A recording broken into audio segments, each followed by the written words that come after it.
Political सिस्टमको मा म पोलिटिकल मान्छे होइन, म त्यो सिस्टममा जान्दैन।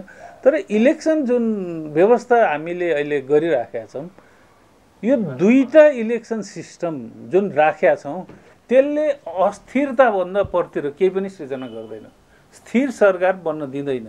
यो अत्यन्त डिबेट भएर आएको कुरा हो र बाहिर पनि मानिसहरूले एउटै सिङ्गल निर्वाचन प्रणाली हुनुपर्छ भनिराखेका छन्। र तपाईँले संसारको कुनै पनि देशमा हेर्नुभयो भने यस्तो द्वैत इलेक्सन सिस्टम चाहिँ कहीँ पनि छैन होला। ठिक छ, समानुपातिक गर्ने छ भने समानुपातिकबाट जानुहोस्, प्रत्यक्ष इलेक्सन गर्ने हो भने प्रत्यक्षबाट जानुहोस्।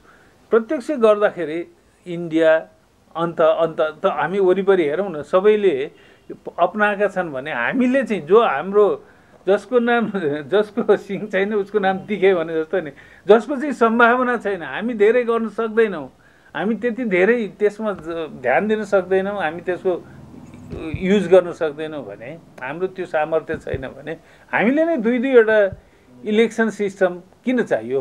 हाम्रो भिजनरी सोच कति हो? मैले त त्यो एउटा क्वेसनेबल प्रश्न भइसक्यो, क्वेसनेबल कुरा भयो कि त्यो कुरो आफ्ना दलका मान्छेलाई किन सम्झाउन सक्दैनन्?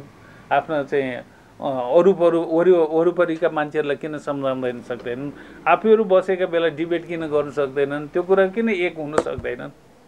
के छ यो कुरा? एउटा समस्याग्रस्त मैले देखाएको छु।